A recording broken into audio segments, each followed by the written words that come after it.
கர்த்தர்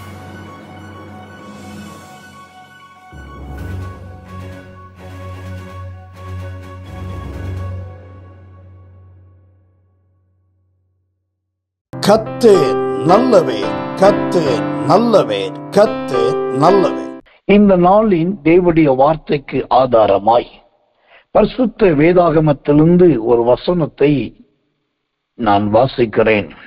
அந்த யோபுவின் புஸ்தகத்தை வாசிக்கும் போது தேவனுடைய வார்த்தை சொல்லுகிறது, என் மீட்பர் உயிரோடு இருக்கிறார் என்று சொல்லி. கர்த்தருடைய நாமத்துக்கு மகிமையும் கிருபையும் தயவும் உண்டாவதாக. தேவன் அந்த மீட்பர் உயிரோடு இருக்கிறார் என்று சொன்னால் அந்த மீட்பர் எப்படிப்பட்டவர் என்பதை நாம் ஆராய வேண்டிய கட்டாயத்திலே இருக்கிறோம். மீட்பர் என்று சொன்னால் அவர் காப்பாற்றுகிறவர், அவர் தூக்கி விடுகிறவர், அவர் ரட்சிக்கிறவர் என்பது தான் எல்லாருக்கும் தெரியும். ஆனால் அந்த மீட்பர் என்பதற்கு ஓசத்திரம் அருமையான ஒரு விளக்கம் இருக்கிறது.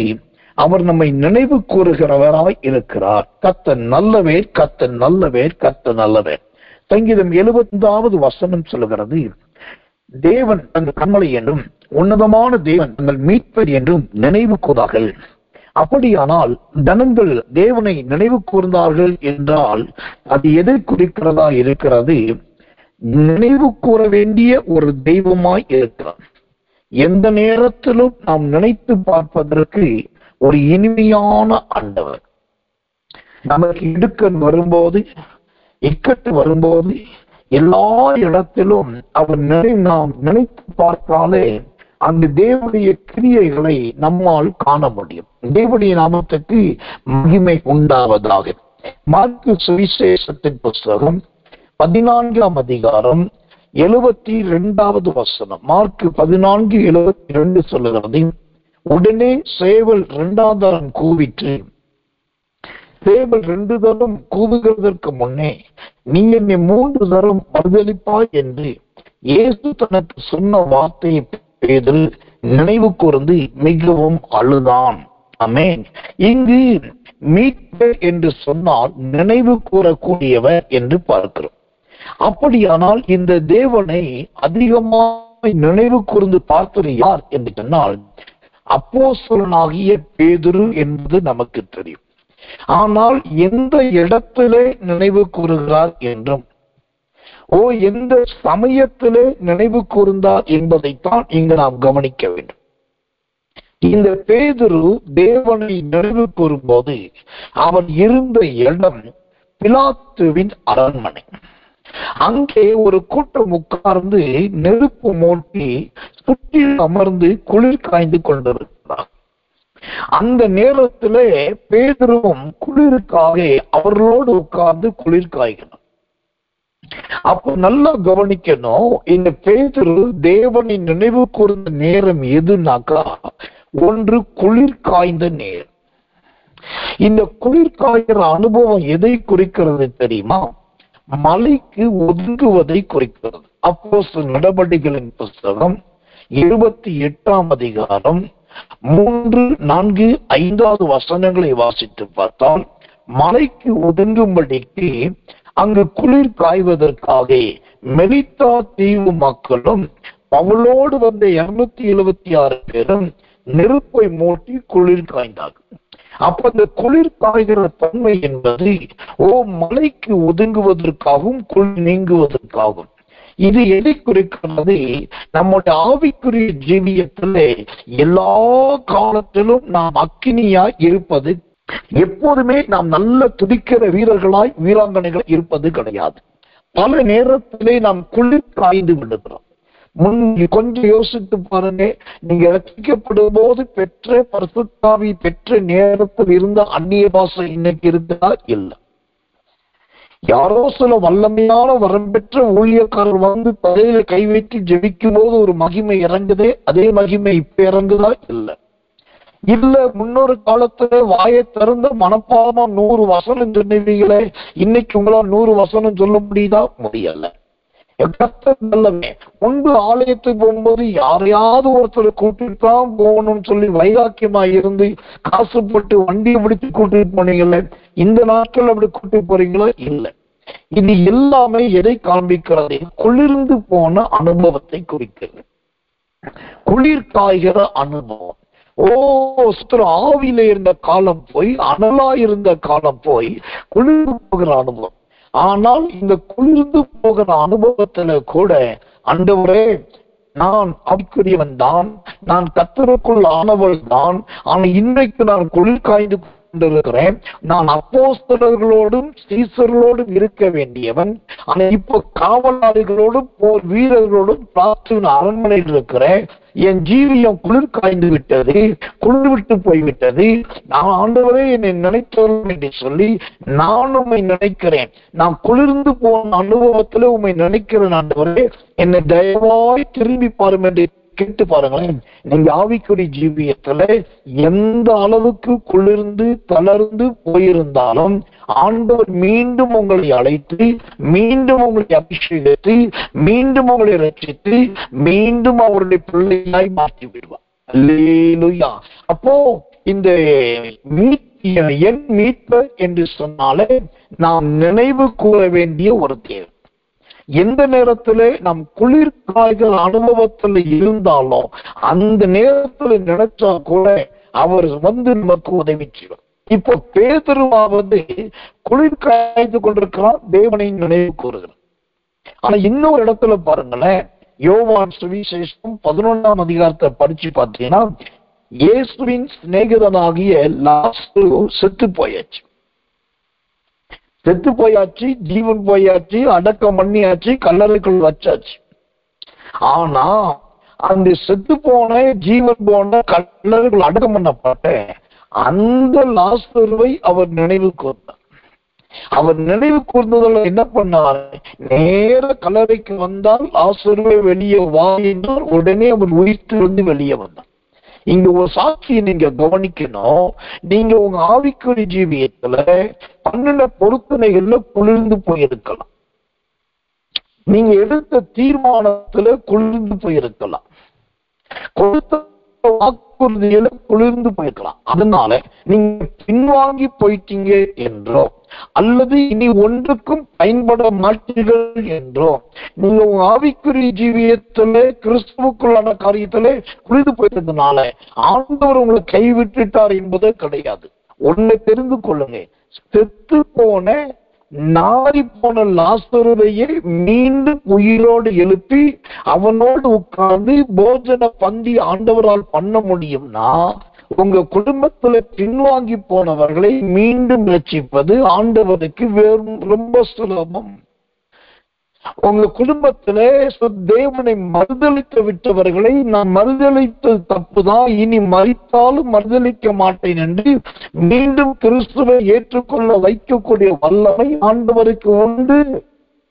அதுக்கு பேர்தான் என் மீட்பர்.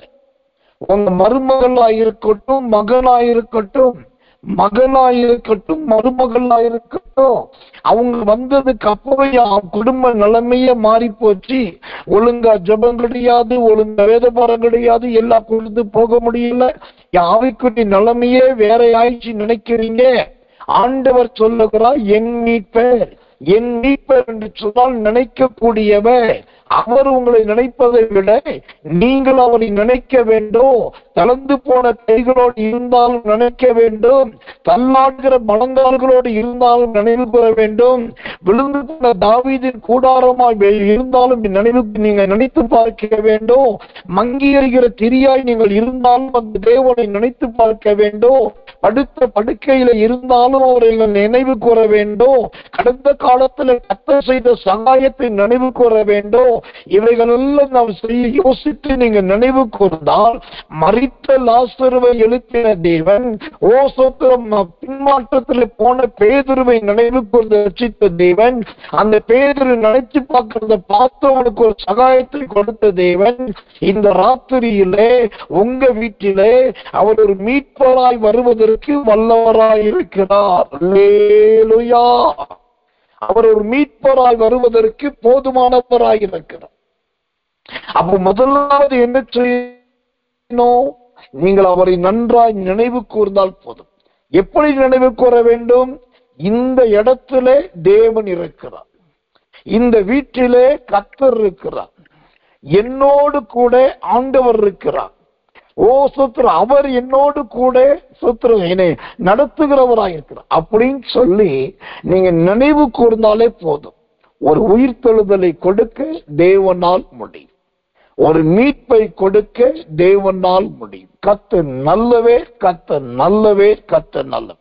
அப்ப என் மீட்பர் என்றால் முதலாவது நாம் நினைவு கூறக்கூடிய, நினைவு கூற வேண்டிய நல்ல ஆண்டு தேவனுடைய நாமத்துக்கு. இரண்டாவதாக அந்த என் மீட்பர் என்றால் என்ன அர்த்தம்? என் மீட்பர் என்பது எதை குறிக்கிறது? நீதிமொழிகளின் புஸ்தகம் 23 அதிகாரம் 11வது வசனம். நீதிமொழிகள் 23:11. அவர்களுடைய மீட்பர் வல்லவர், அவர் உன்னுடனே அவர்களுக்காக வழக்காடுவார். அவர்களுடைய மீட்பர் வல்லவர், அவர் உன்னுடனே அவர்களுக்காக வழக்காடுவார். இங்கு மீட்பர் என்றால் இரண்டாவது அவர் யாராம்? அந்த மீட்பர் என்றால் எதை குறிக்கிறதாம்? வழக்காடுகிறவர் என்று அர்த்தம். வழக்காடுகிறவர். தேவனுடைய நாமத்துக்கு மகிமையும் கிருபையும் தயவும் உண்டாவதாக. அப்படியானால் இந்த வழக்காடுகிறவர் என்றால் எது குறிக்கிறது? ஓ சோதரோ, வழக்காடுகிறவர் என்பது எதை காண்பிக்கிறதா இருக்கிறது? ஒரு வசனத்தை வாசிக்கிறேன், ஜெபத்தோடு கவனிங்கள். கர்த்தர் நல்லவர், தேவனுடைய நாமத்துக்கு மகிமை உண்டாவதாக. அவர் வழக்காடுகிறவர் என்பதற்கு ஏற்ற ஒரு வார்த்தை சோதரம். 1 சாமுவேலின் புஸ்தகம் 2 அதிகாரம் 10வது வசனம். 1 சாமுவேல் 2:10.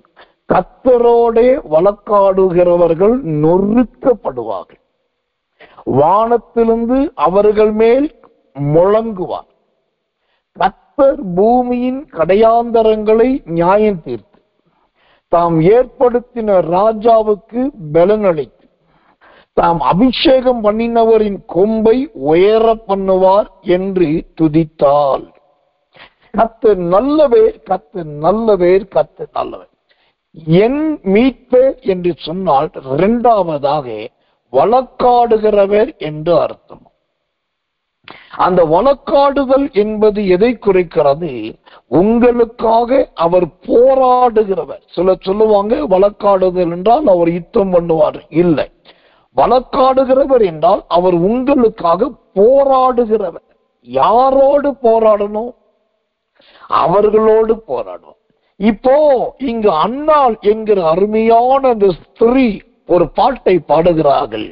ஓ கர்த்தர் சொல்கிறோம், கர்த்தரோடு வழக்காடுகிறவர்கள் நொறுக்கப்படுவார்கள். அன்னாளுடைய ஆதங்கம் என்னன்னா, என் கூட யார் வழக்காடுறாங்களோ அவங்க எல்லாருமே கர்த்தரோடு வழக்காடுறாங்க.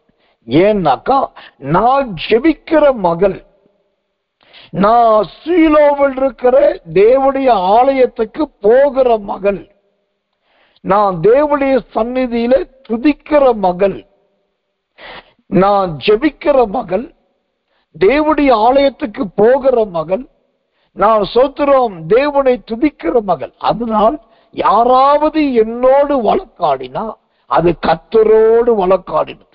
இப்ப அன்னாளோடு யார் யார் வழக்காடுகிறார்கள்? முதலாவதாக பெனின்னாள் என்கிற அந்த சக்காலத்தி சோத்திரம் அந்த நாச்சியார் அழகாய் வழக்காடுகிறார். என்னன்னு, எனக்கு பிள்ளைகள் இருக்காங்க, உனக்கு பிள்ளைகள் இல்லை. இப்போ சோத்திரம் கர்த்தர் நல்லவன். அந்த பெனின்னாளோடு ஒரு பெரிய வழக்காடுதல் தினம் தினம் தினம் தினம் தினம் நடக்கும். இரண்டாவது இந்த வழக்காடுதல் யாரோடு இருக்கிறது? எல்கானாவோடு ஒரு வழக்காடுதல் அன்னாளுக்கு இருக்கு. அது என்னையா, அன்னாளோடு எல்கானா வழக்காடினானா அப்படின்னு நீங்க கேட்கலாம். ஆம், ஒரு கட்டம் வரும்போது எல்கானா சொல்லுகிறார், ஏன் அன்னாள் எப்போதுமே துக்கமாயிருக்கிறார்?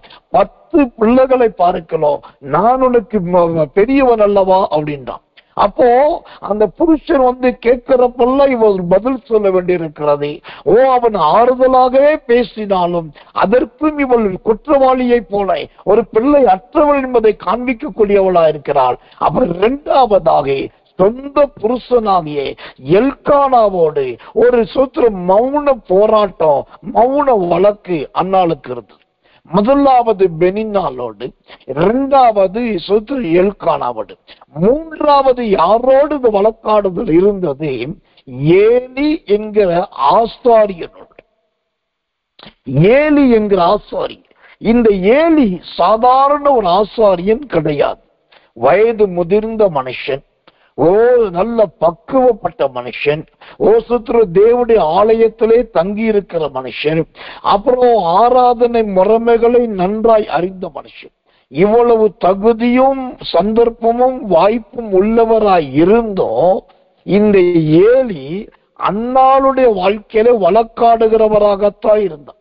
ஒரு கட்டம் வரும்போது அவர் சொல்லுகிறார், மதுபானம் குடித்த ஸ்திரீயை போல நீ புலம்பிக் கொண்டிருக்க, நீ ஏன் துக்கத்தோடு காணப்படுகிறார்? இனி பல காரியத்தை சொல்லுகிறார். அதுக்கப்புறம் அவரே சொல்லுகிறார், நீ வீட்டுக்கு போ என்று சொல்லுகிறார், சமாதானத்துடனே போ என்று சொல்லுகிறார். அப்பதான் அன்னாள் சொல்றான், ஐயோ ஆசாரியரே ஊழியக்காரரே, நீங்க நினைக்கிற மாதிரி நான் மதுபானம் குடிக்கிற ஸ்திரீ அல்ல. என் இருதயம் கிளேசத்தினால் நிரம்பி இருக்கிறது, எனக்கு பிள்ளை இல்லாததினால் அழுது கொண்டிருக்கிறேன் என்று சொல்லி இங்க ஏலியினுடைய அந்த வழக்காடுதலுக்கு பதில் அளிக்கிறார். அப்ப முதலாவது பெனின்னாலோடு ஒரு வழக்காடுதல், இரண்டாவது எல்கானாவோடு ஒரு வழக்காடுதல், மூன்றாவது ஏலி என்கிற ஆசாரியனோடு வழக்காடுதல். இது மாத்திரம் இல்லை, அந்த 1 சாமுவேல் 1ஆம் அதிகாரம் 3, 4ஆம் வசனம் சொல்லுகிறது, எல்கானாவும் பெனின்னாலும் குமாரரும் குமாரத்திகளும் சீலோவில் இருக்கிற ஆலயத்துக்கு போனாங்க.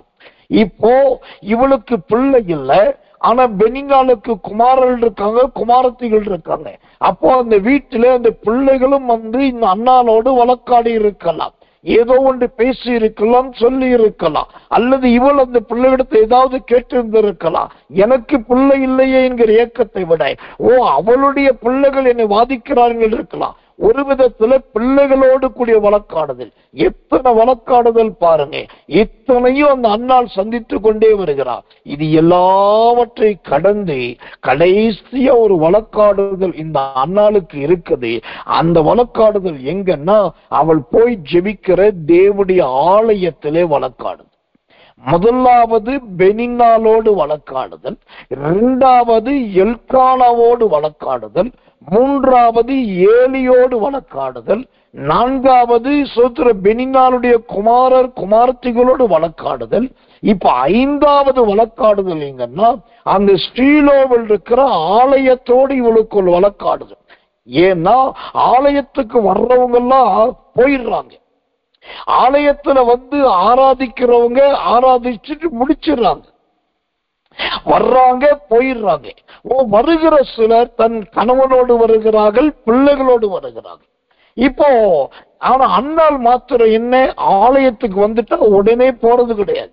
எல்லாரும் போனாலும் இந்த அன்னாள் அங்கே இருக்கிறார்கள், எல்லாரும் ஜெபித்து முடித்தாலும் இந்த அன்னாள் ஜெபித்து கொண்டே இருக்கிறார்கள். எல்லாரோடும் புருஷனோடும் பிள்ளைகளோடு வந்தால் இந்த அன்னாள் மாத்திரம் தனிமையாய் வந்து கொண்டிருக்கிறார். இப்ப ஆலயமே அவளுக்கு ஒரு வழக்காடுதலாய் ஒரு போராட்ட ஸ்தலமா மாறிடுச்சு. இப்போ வீட்டில தான் இருக்க முடியல, இங்க இருக்கலான ஜனங்களுடைய கேள்வி, ஏலியினுடைய நையாண்டி நக்கள் அத்தனை சந்தித்து அந்த ஆலயமே ஒரு வழக்காடுகிற இடமா முடிச்சு. இது 5வது வழக்காடுதல் இந்த அன்னாளுக்கு. அதோடு அல்ல, 6வது ஒரு வழக்காடுதல் இருக்கு. அதுதான் ரொம்ப பெரிய பிரதானமான வழக்காடுதல். அந்த 6வது வழக்காடுதல் யாரோடுனா தேவனோடு. தேவனோடு ஒரு கட்டம் வரும்போது அவள் அங்கலாய்த்து சொல்லுகிறான், நான் எனக்கு ஒரு பிள்ளையை கொடுத்துட்டாக்கா நான் அந்த பிள்ளையை உமக்கே கொடுத்து விடுகிறேன், உம்முடைய ஊழியத்துக்கே தந்து விடுகிறேன், உம்முடைய ஆலயத்துக்கே தந்து விடுகிறேன். இப்படி அது ஒரு போராட்ட ஜெபம், பயங்கரமான போராட்ட ஜெபம். இப்போ இந்த சாதாரண அன்னாளுடைய வாழ்க்கையில 6 விதமான வழக்காடு. இதையும் கடந்து அந்த அன்னாளுடைய சரீரத்துல ஒரு வழக்காடு இருந்தது. சரீரத்துல என்ன வழக்காடுதல்? அவளுடைய கண்கள் எப்போதும் அழுது கொண்டே இருந்தது. அவளுடைய உதடுகள் எப்போதும் முணுமுணுத்து கொண்டே இருந்தது. அவளுடைய இருதயம் எப்போதும் விசனத்தினாலும் கிளேசத்தினாலும் நிறைந்தே இருந்தது. அப்ப கண் கலங்குகிறது, உதடுகள் முணுமுணுக்கிறது, இருதயம் விசனப்படுகிறது, ஆத்மா கிளேசத்தினால் நிறைந்திருக்கிறது. அப்போட சரீரத்தோடும் ஒரு வழக்காடுதல். இப்படி 7 விதமான ஒரு வழக்காடுதல் அன்னாளுடைய வாழ்க்கையில இருந்தது. ஆனால் அந்த 7 விதமான காரியத்துல போராடி கொண்ட அன்னாள் என்கிற அந்த சகோதர ஸ்திரீதான் சொல்லுகிறார், கர்த்தரோடே வழக்காடுகிறவர்கள் நொறுக்கப்படுவார்கள். சரி, இப்ப வழக்காடியாச்சு, இத்தனை பிரச்சனையை சந்திச்சாச்சு, தேவன் பதில் கொடுத்தால் இந்த என் மீட்பர் என்கிற தேவன் அவர் மீட்பராய் வந்து அன்னாளுக்கு எழுந்தருளினால் எதுல இருந்து ஜெயம் கொடுப்பார்? என்னென்ன விதமான மீட்பு உண்டாகும்? மொட்டத்தனமாகவும் அல்லது சொத்துறோம் வெகுளித்தனமாக நான் சொல்லணும்னா, அவளுக்கு ஒரு பிள்ளை பிறந்துச்சு, அப்புறம் அந்த பிள்ளைக்கு சட்டை தச்சு கொடுத்தா, அப்புறம் அந்த பிள்ளை வளர்ந்துச்சு, அது தீர்க்குது, இதெல்லாம் சொல்லலாம். இது எல்லாமே அன்னாளுக்கு ஜெயம் என்று சொல்லலாம். ஆனால் அவர் மீட்பர் என்பதற்கும் வழக்காடுகிறவர்களுக்கு ஜெயம் கொடுக்கிறார் என்பதற்கும் இந்த அன்னாளுடைய வார்த்தைகளே ஒரு ஆதாரமா இருக்கு. எதிலே அன்னாளுக்கு எப்படிப்பட்ட ஜெயம் கிடைத்தது? அந்த 1 சாமுவேல் 2ஆம் அதிகாரம் அதே 10ஆம் வசனத்தை பாருங்க. வானத்திலிருந்து அவர்கள் மேல் முழங்குவார். உங்களோடு யாராவது வழக்காடுகிறார்களா? நீங்கள் யாரோடு வழக்காடி கொண்டிருக்கிறீர்களா? எனக்காக பேச, எனக்காக சத்தத்தை உயர்த்த யாரும் இல்லை நினைக்கிறீங்களா? இங்கு வழக்காடி வழக்காடி வழக்காடி ஜெயித்து அந்த அன்னாளுங்கிற சகோதரி சொல்லுகிறார்கள், அவர் வானத்திலிருந்து எனக்காக முழங்குவார். வானத்திலிருந்து எனக்காக முழங்குவார். இந்த வானத்திலிருந்து தேவன் யாருக்காக முழங்குகிறார்? தானியேல் தீர்க்கதரிசி நாட்களிலே ஒரு ராஜா உப்பரிக்கின் மேலே நின்று கொண்டு சொன்னான், இது நான் கட்டின பாபிலோன் அல்லவா என்று சொன்னான். அந்த நேரத்தில் வானத்திலிருந்து ஒரு சத்தம் வந்தது, நீ இன்று முதல் மாட்டை போல புல்லை மேய்கிறவனாயிருப்பாய். அப்போ வானத்திலிருந்து ஒரு முழக்கம். அங்கே தானியேல் இருக்கிற நாட்களிலே இவனுக்கு ஒரு பெரிய பெருமை, இது நான் கட்டின மகா பாபிலோன். அதை பார்த்த தேவன், என்னுடைய தாசன் என்னுடைய ஊழியக்காரன் தானியேலே இங்கு மௌனமாய் இருக்கும் போது நீ உன்னை பெருமையாய் நினைத்தது என்ன என்று சொல்லி வானத்திலிருந்து முழங்கினான். அன்றிலிருந்து ராஜா ஒரு புல் மேய்கிறவனாய் மாறினார். அதைத்தான் அன்னாள் சொல்லுகிறார்கள், என் மீட்பர் என்று சொன்னால் வழக்காடுகிறவர். அவர் முதலாவது எங்கிருந்து வழக்காடுவார்? வானத்திலிருந்து முழங்கி வழக்காடுவார். யோவா ஸ்நானகன் இயேசு கிறிஸ்துவுக்கு ஞானஸ்நானம் கொடுக்கும் போது அங்கே இருந்து ஒரு சத்தம், ஒரு முழக்க சத்தம் வந்தது. என்ன முழக்க சத்தம்? எதனால வந்தது தெரியுமா? அங்க யோர்தான்ல யோவா ஸ்நானகனும் இயேசு கிறிஸ்து மட்டும் கிடையாது. யோவா ஸ்நானகனிடத்திலே ஞானஸ்நானம் பெரும்படி வந்து யூதர்கள் இருக்கிறார்கள், ரோமர்கள் இருக்கிறார்கள், காவலாளிகள் இருக்கிறார்கள், அப்புறம் வரி வசூலிக்கிறவர்கள் இருக்கிறார்கள், ஸ்திரீகள் இருக்காங்க. எவ்வளவு பேர் இந்த யோர்தான்ல நிரம்பி இருக்கிறாங்க.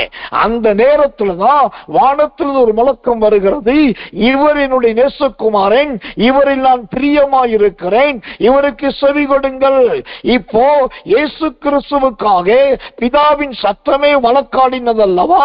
இந்த செய்தியை கேட்கிற என் அன்பு தேவ பிள்ளையே, நீங்க யோர்தான்ல நின்னாலும் சரி, அல்லது தானியேலை போல பாபிலோன்ல இருந்தாலும் சரி, தானியேலை போல இருக்கிற உங்களுக்காகவும் சத்தத்தை முழங்க பண்ணுவார்.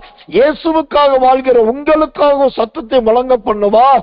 ஆக மொத்தம் தேவன் உங்களுக்காக வழக்காடுகிறார் என்று சொன்னால் அவர் உங்களுக்காக வானத்திலிருந்து முழங்குகிற தேவன்.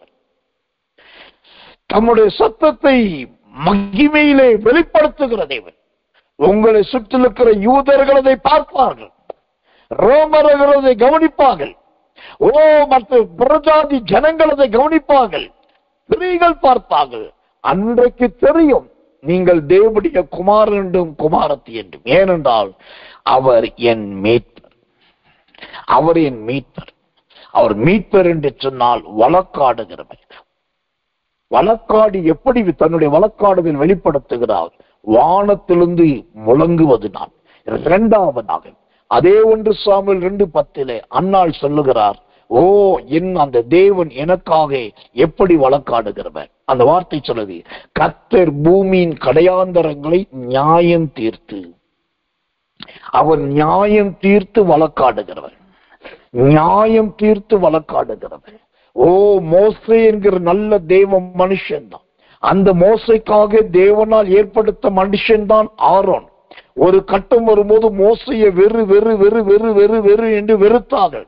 அடுத்த ஒரு கட்டம் வரும்போது ஆரோனோடு போட்டி போட்டாங்க, மோசைய கல்லெறிஞ்சி கொல்ல பார்த்தாங்க.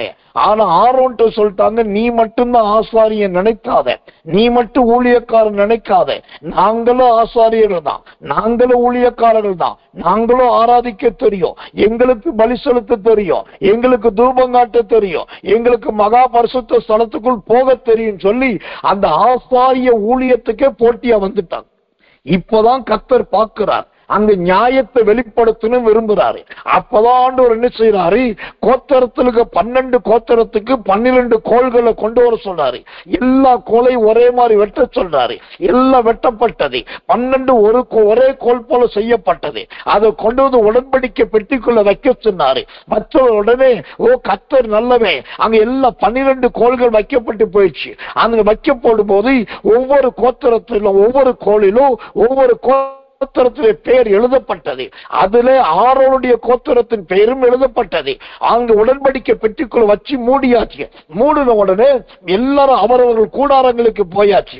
மறுநாள் காலையில வந்து ஆசரிப்பு கூடாரத்தின் பெட்டியை திறந்து பார்த்தா 12 கோள்களும் வச்சது மாதிரியே இருக்கு. ஆனா ஒரு அதிசயம் என்ன, 11 கோள்கள் உன்னைய பாரு என்னைய பாரு, என்னைய பாரு உன்னைய பாருன்னு அப்படியே இருக்குது. ஆனா அந்த 12ல ஒரே ஒரு கோள் மாத்திரம் நல்ல துளித்து இருக்கிறது, இலை விட்டு இருக்கிறது, வாதுமை பழத்தை கொடுத்து இருக்குது, நல்ல பூ பூத்து இருக்கிறது.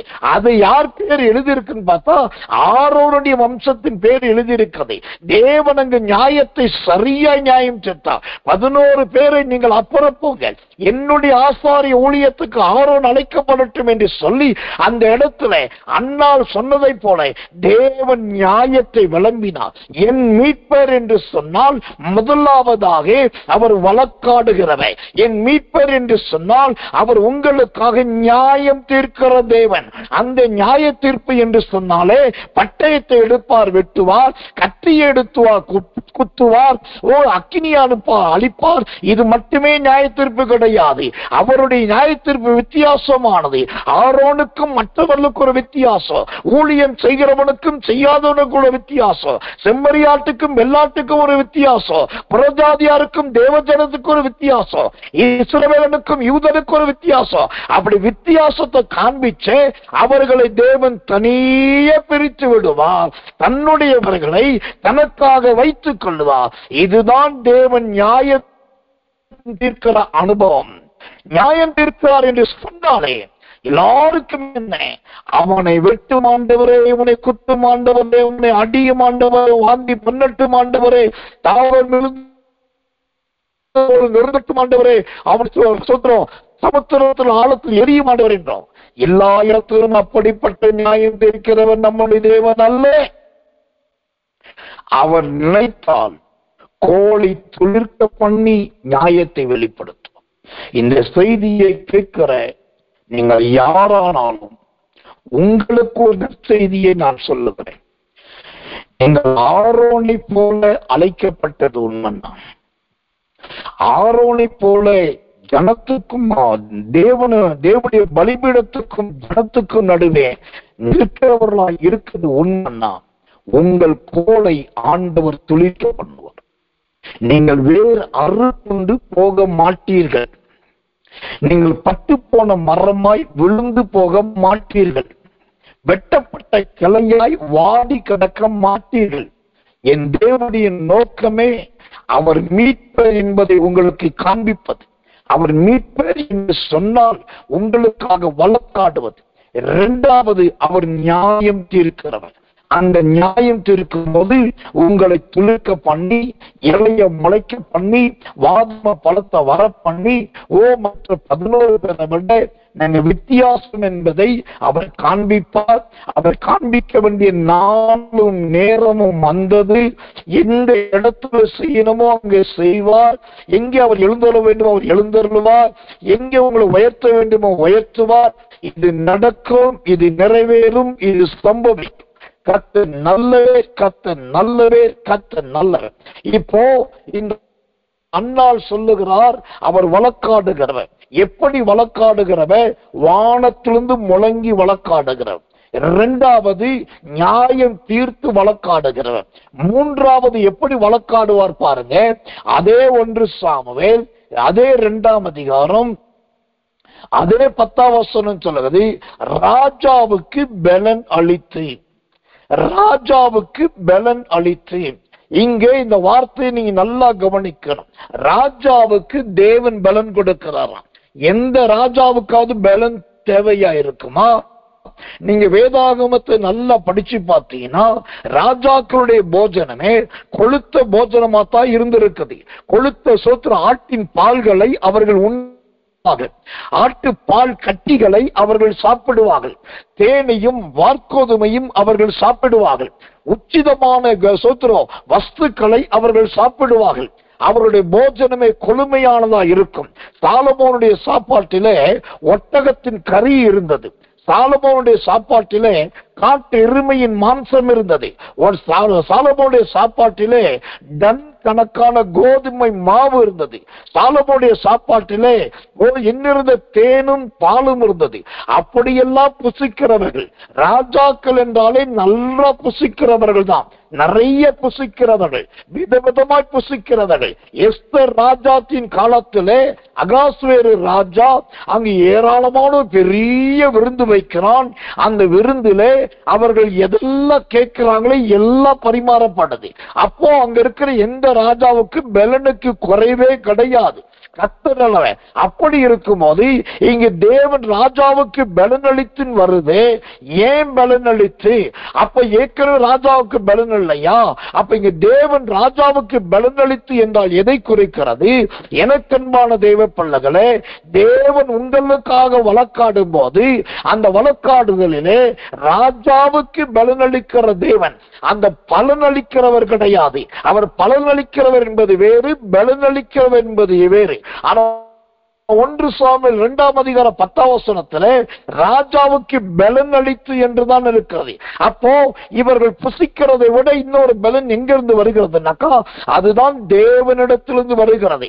நீங்க தானியேலின் புஸ்தகத்திலே ராஜாக்கள் உட்கார்ந்து விருந்து புசிக்கும் போது சுவற்றிலே ஒரு கை உறுப்பு தோன்றி மெனே மெனே தெக்கேல் உப்பார்சிம் என்று எழுதிட்டு அதை படித்த மாத்திரத்திலே, அதை பார்த்த மாத்திரத்திலே வேதம் சொல்லுகிறது ராஜாவுடைய இடுப்பின் கட்டுகள் தளர்ந்து போயிடுச்சு. கர்த்தர் நல்லவன். அவன் நல்ல சாப்பிட்டவன் தான், நல்ல கொழுத்தவன் தான், நல்ல திடனுள்ளவன் தான், இடுப்பின் கயரை இருக்க கட்டி இருந்தவன் தான். ஆனாலும் தேவனுடைய கையுறுப்பை கண்டபோது அவனுடைய இடுப்பின் கட்டுகள் தளர்ந்து போயிடுச்சு. இது எதை குறைக்கிறது? ராஜாக்கள் எவ்வளவுதான் பலசாலிகளா இருந்தாலும் தேவன் கிரியை செய்யும் போது அவர்கள் பலவீனப்பட்டவர்களாய் மாறுவார்கள். அவர்கள் பலச்சியப்பட்டவர்களாய் மாறுவார்கள். தானியேலை சிங்கக்கபில போட்ட ராஜாவுக்கு தூக்கம் வரவில்லை. நான் கட்டின பாபிலோன் சொன்ன ராஜாவுக்கு அங்க வாழ்க்கை இல்லை. எஸ்தரின் காலத்துல ராஜாவுக்கு நிம்மதி இல்லை. இவர்கள் எல்லாருமே பலன் இழந்து போனார்கள். ஆனால் அந்த ராஜ்யபாரம் நிலைப்பதற்கு என்ன காரணம்? தேவனாகிய கர்த்தர் அந்த ராஜாக்களுக்கு ஒரு பலன் கொடுத்தார். அவர் வழக்காடுகிறவர் என்று சொன்னால் உங்க ராஜாக்களை பலப்படுத்த பலப்படுத்தி அவர்கள் கண்களில் உங்கள் தயை கிடைக்க செய்து உங்களுக்காக செங்கோல்களை நீட்டி நீங்க விரும்புகிற கன்னிமாடத்தில் இருக்கிற இடத்துல உங்களை எடுத்து ராஜாவின் அரண்மனையில வரும்படியாக அந்த ராஜாக்கள் மூலமாகவே கர்த்தர் கொடுப்பார். இப்ப நல்லா கவனிங்க, கர்த்தர் ராஜாவுக்கு பலன் கொடுத்து அந்த ராஜாவுக்கு பலன் கொடுத்ததினாலே யாருக்கு நன்மை உண்டானது? எஸ்தர் ராஜாத்திக்கு நன்மை உண்டானது. எப்படி நன்மை உண்டானது? முதலாவது எஸ்தர் ராஜாத்தியும் தோழிகளையும் உபவாசம் பண்ண வைக்கிறார். இரண்டாவது அந்த எஸ்தர் ராஜாத்தி தைரியமா ராஜாவின் அரண்மனையிலே கொலு மண்டபத்தில் நுழைய வைக்கிறார். மூன்றாவதாக எஸ்தர் ராஜாத்திக்காக செங்கோல் நீட்டப்படுகிறது. நான்காவதாக எஸ்தர் ராஜாத்திக்கு ராஜாவுடைய ராஜ்யத்தின் பாதி கொடுக்கப்படுகிறது. ஐந்தாவதாக எஸ்தர் ராஜாத்தின் விருந்துக்கு ராஜா வர வைக்கப்படுகிறான். ஆறாவது எஸ்தர் ராஜாத்தின் விருந்துக்கு சத்ருவாகிய ஆமான் வர வைக்கப்படுகிறான். ஏழாவதாக எஸ்தர் ராஜாத்தின் விருந்தின் நாட்களிலேயே அந்த ஆமானை கட்டில் விழ செய்த முகத்தை துணியால் மூடப்படுகிறது. எட்டாவதாக ஆமானுடைய அரண்மனை எஸ்தர் ராஜாத்திக்கு கொடுக்கப்படுகிறது. ஒன்பதாவதாக ஆமானும் அவன் குடும்பமும் தூக்கில் இடப்படுகிறார்கள். பத்தாவதாக கொர்நேலியோ அந்த எஸ்தர் ராஜாத்திக்கு அனுகூலமாய் ராஜ்யத்தின் உயர்ந்த இடத்துல வருகிறார். 11ஆவதாக எஸ்தரும் மொர்தெகாயும் சேர்ந்து சட்டங்களை எழுதுகிறார்கள். இது எல்லாமே எப்போ நடந்தது? தேவனால் ராஜாவுக்கு ஒரு பலன் வந்ததன் பின்புதான். இங்க நல்லா கவனிக்கணும். பலன் கிடைத்தது ராஜாவுக்கு, பலன் கிடைத்தது தேவ ஜனத்துக்கு. இதுதான் சத்தியம், இதுதான் ரகசியம். நீங்க நினைக்கலாம், ஏன் சத்துரு சந்தோஷமா இருக்கிறான், என் விரோதி கொழுத்து போயிருக்கிறான், என் விரோதி நல்ல ரதத்துல போயிட்டு இருக்கிறான், நல்ல வாகனத்துல பிரயாணம் பண்றாங்க, அவங்க பார்ப்பதற்கு அப்படி இருக்கிறாங்க. எழுதி வைத்துக் கொள்ளுங்கள், அவர்கள் கொழுத்து இருக்கலாம், அவர்களுக்கு தேவன் கொடுத்தது பலன். ஆனா உங்களுக்கு கொடுக்கப்படுவது பலன். உங்களுக்கு பலன் வேண்டுமா, பலன் வேண்டுமா? அதை யோசித்துக் கொள்ளுங்கள். ராஜாவுக்கு கொடுப்பது பலன் மாத்திரம்தான். அவன் உயிரோடு இருக்கணும். உயிரோடு இருந்து எஸ்தர் விடுவிக்கப்படுகிறத பார்க்கணும். உயிரோடு மொர்தெகாய் ஆட்சிக்கு வரதை பார்க்கணும். உயிரோடு புது சட்டம் ஏற்றப்படுவதை பார்க்கணும். கர்த்தர் நிலவை இதெல்லாம் பார்த்து பார்த்து பார்த்து பார்த்து நம்மளால முடியாதது பின்னாடி வந்து இவங்க செய்தாங்களே என்று சொல்லி அவர்கள் பலன் அற்றவர்களாய் மாறணும். இதுதான் தேவ சித்தம். அவருடைய வழக்காடுதல் என்பது வித்தியாசமானது. நீங்க நினைக்கிற மாதிரி இன்னொரு ராஜாவை கூட்டு வருவாரு, ரெண்டு பேருக்கு சண்டை வரும், ஒருத்தர் ராஜ்யத்தை இழப்பா, ஒருத்தர் ராஜ்யத்தை தூக்கிட்டு போயிருவா. இப்படிதான் தேவன் செய்வார் நினைக்கிறீங்க. இது உங்களுடைய சொந்த சிந்தனை. ஆனால் தேவன் வழக்காடும் போது ராஜாவுக்கு பலனை கொடுத்து ராஜாவுடைய பிள்ளைகளுக்கு பலனை கொடுக்கிறவே. அந்த பலன் ஒன்றோ ரெண்டோ மூன்றோ அல்ல, அது 7ஆகவும் இருக்கும், 12ஆகவும் இருக்கும். அது அவரவருடைய விசுவாசத்தை பொறுத்தது. இதுக்கு பேர் தான் என் மீட்பர். அந்த என் மீட்பர் என்கிறவர் முதலாவது அவர் வழக்காடுகிறவர்.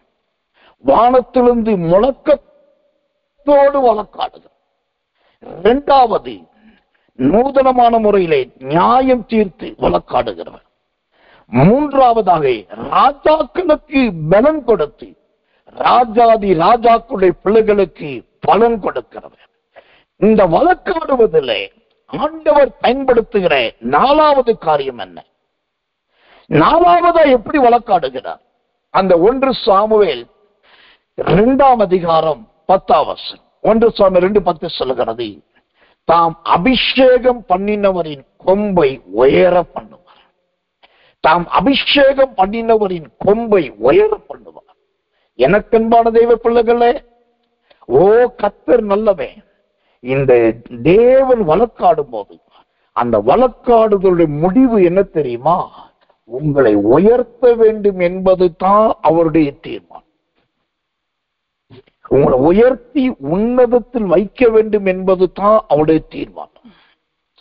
அந்த தேவன் உயர்த்தணும் அப்படின்னு தான் நிறைய பேர் கேட்கிறாங்களே தவிர தேவன் உயர்த்துவார் என்று விசுவாசிக்கிறார்களே தவிர தேவனால் நான் உயர்த்தப்பட வேண்டுமானால் அதற்கு எனக்கு ஒரு அபிஷேகம் தேவை என்கிற அந்த அறிவு நிறைய பேருக்கு இல்லை.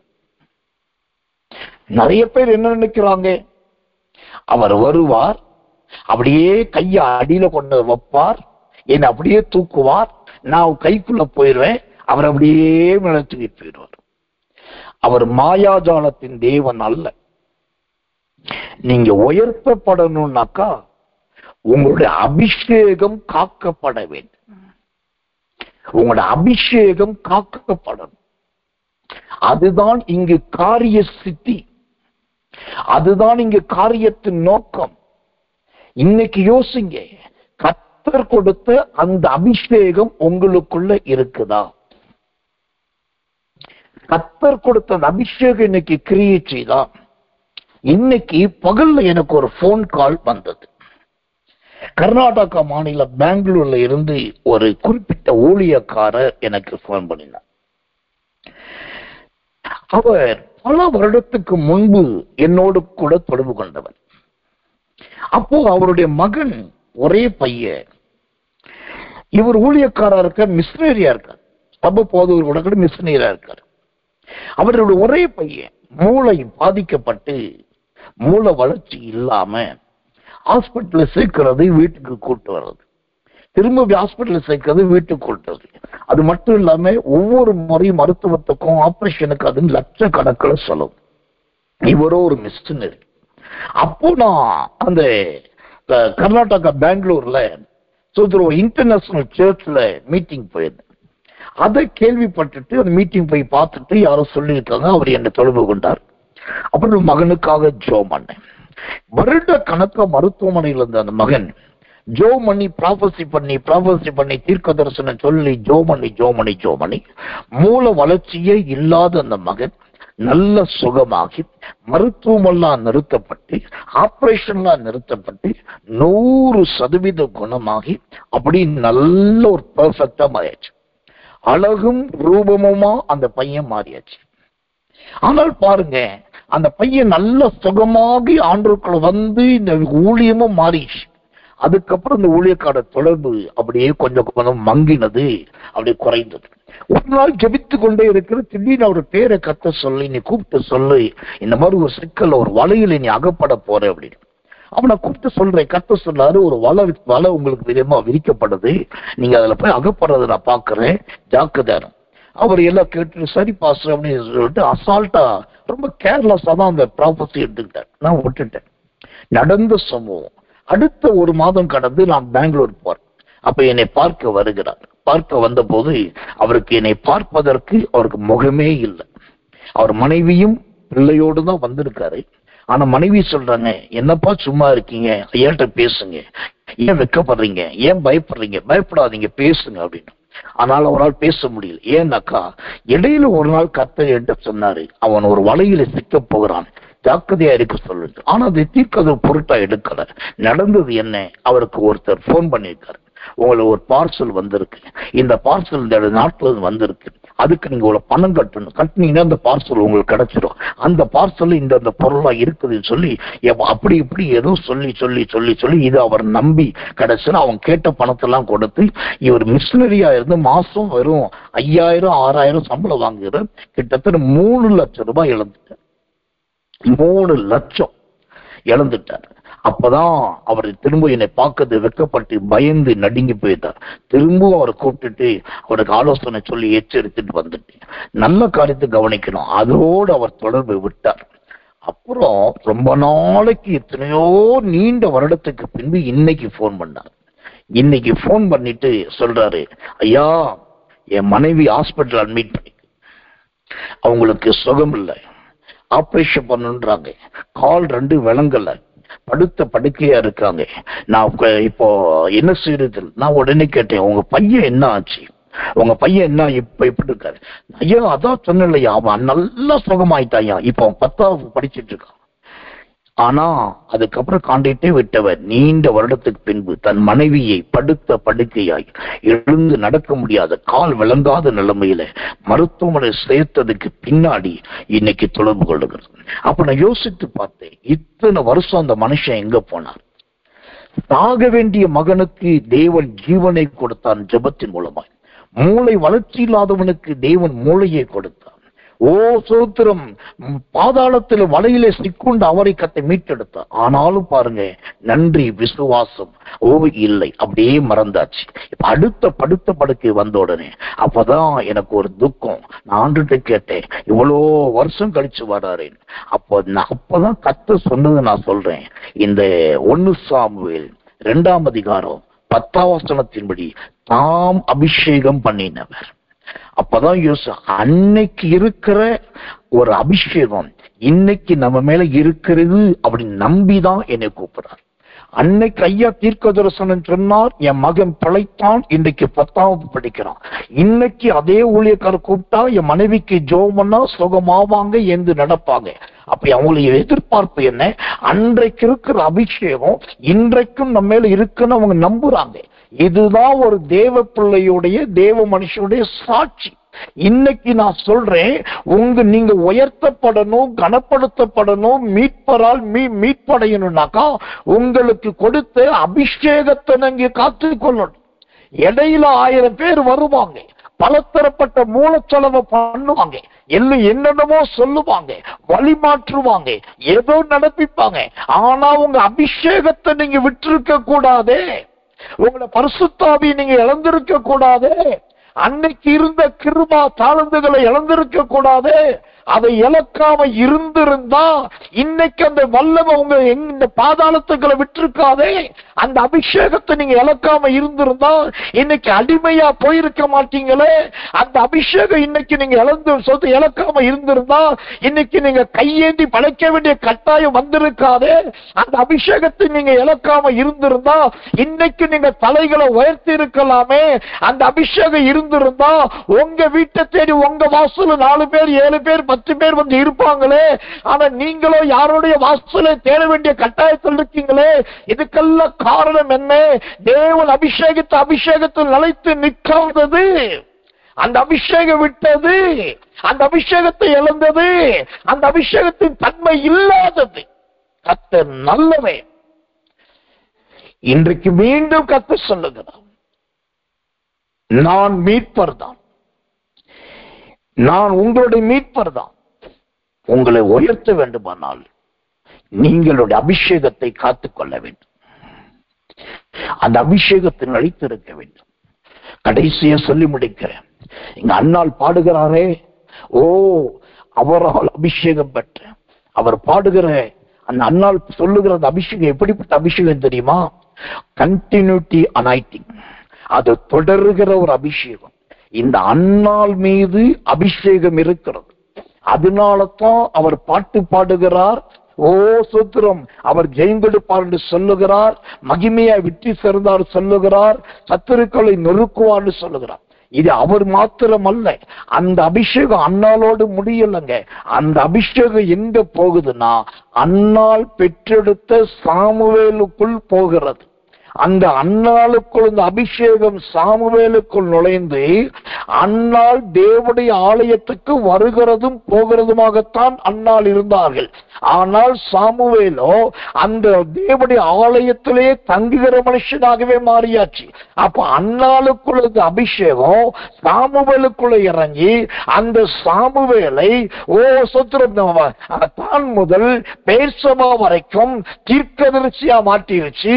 இந்த அபிஷேகம் தான் சாமுவேலை வளர பண்ணிருச்சு. இந்த அபிஷேகம் தான் 1 சாமுவேல் 3ஆம் அதிகாரம் 19ஆம் வசனம் சொல்லுகிறது, சாமுவேல் பின்னும் வளர்ந்தான் என்று அவனை வளர பண்ணினது. இந்த அபிஷேகம் தான் சாமுவேலை கர்த்தர் தான் முதல் பேர்சபா வரைக்கும் தீர்க்கதரிசி என்று தீர்க்கதரிசியா மாற்றினது. இந்த அபிஷேகம் தான் 1 சாமுவேல் 4ஆம் அதிகாரம் 1ஆம் வசனம் சொல்லுகிறபடி சாமுவேலின் வார்த்தை இஸ்ரவேலுக்கெல்லாம் வந்தது என்பது அந்த கர்த்தருடைய வார்த்தையை வர வைத்தது இந்த அபிஷேகம் தான். இந்த அபிஷேகம் தான் சாமுவேலை 1 சாமுவேல் 9ஆம் அதிகாரம் 6ஆம் வசனத்தின்படி அவர் பெரியவர், அவர் சொல்லுவதால் நடக்கும், அவர் சொல்லுவது தப்பாமல் நடக்கும், அவரிடத்தில் போவோம், அவர் சொல்லுவது நிறைவேறும் என்று சொல்ல வைத்தது இந்த அபிஷேகம் தான். இந்த அபிஷேகம் தான் தாவீதை அபிஷேகிக்க வைத்தது. இந்த அபிஷேகம் தான் சவுலை அபிஷேகிக்க வைத்தது. இந்த அபிஷேகம் தான் வானத்துல இடியும் மின்னலை வர வைத்தது. இந்த அபிஷேகம் தான் சாமுவேலை சாட்சியாய் மாற்றினது. அன்னாளுக்குள் இருந்த அபிஷேகம் அது ஆலயத்துக்குள் மாத்திரம் செயல்பட்டது. ஆனால் அன்னாளுக்குள் இருந்த அபிஷேகம் சாமுவேலுக்கு போன போது அது கர்த்தர் நல்லவே எல்லா சுற்று வட்டாரத்துக்கு போனது. ராமாவுக்கு போனது, பெத்தேலுக்கு போனது, லேகிக்கு போனது, எல்லா இடத்துக்கு போனது. போன இடத்துல அபிஷேகம் கிரியை செய்தையா. அன்னாளுக்குள்ள அபிஷேகம் செத்து போன அபிஷேகம் அல்ல, அது ஜெபித்து ஜெபித்து ஜெபித்து வாங்கின அபிஷேகம். அன்னாளுக்குள்ள அபிஷேகம் சாதாரண அபிஷேகம் அல்ல, அது கண்ணீரால் கிடைத்த அபிஷேகம். அன்னாளுக்குள் அபிஷேகம் சாதாரண அபிஷேகம் அல்ல, அவள் தேவனுடைய ஆலயத்தை நாடி நாடி நடந்து நடந்து வந்ததினால் கிடைத்த அபிஷேகம். இந்த அபிஷேகம் தாங்க சாமுவேலை வளர பண்ணினது, தீர்க்கதரிசியாய் மாற்றினது. அப்ப அந்த அபிஷேகத்தை அன்னாள் எவ்வளவு அழகாய் பாதுகாத்து இருப்பார். இது என்னோடு முடிகிற அபிஷேகம் அல்ல, இது தொடருகிற அபிஷேகம். தரிசனத்தோடு கொஞ்சம் யோசிங்க, உங்க மனசாட்சியை தொட்டு சொல்லுங்க.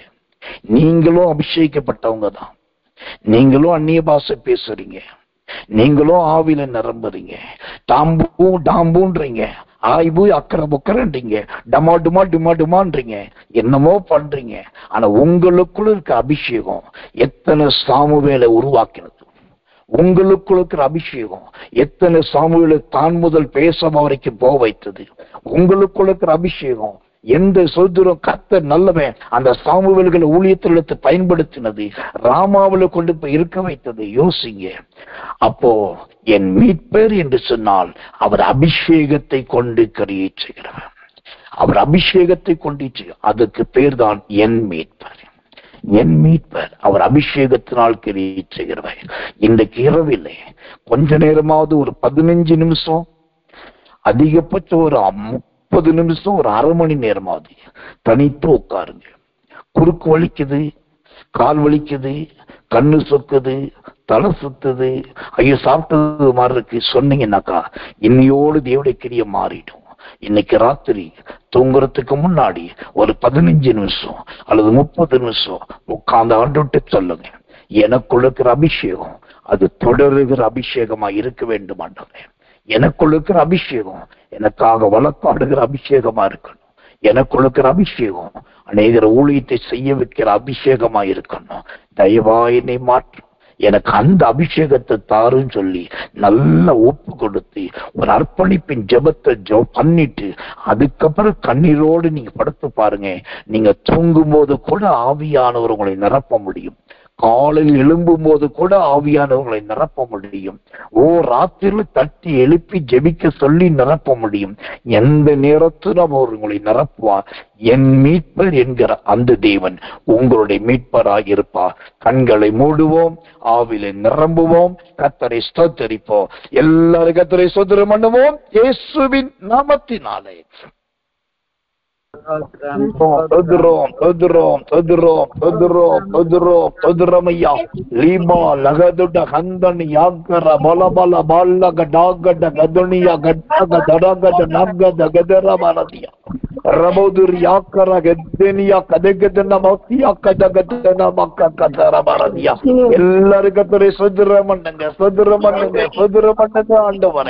நன்றி பிதாவே, நன்றி பிதாவே, நன்றி பிதாவே. சோதரமையா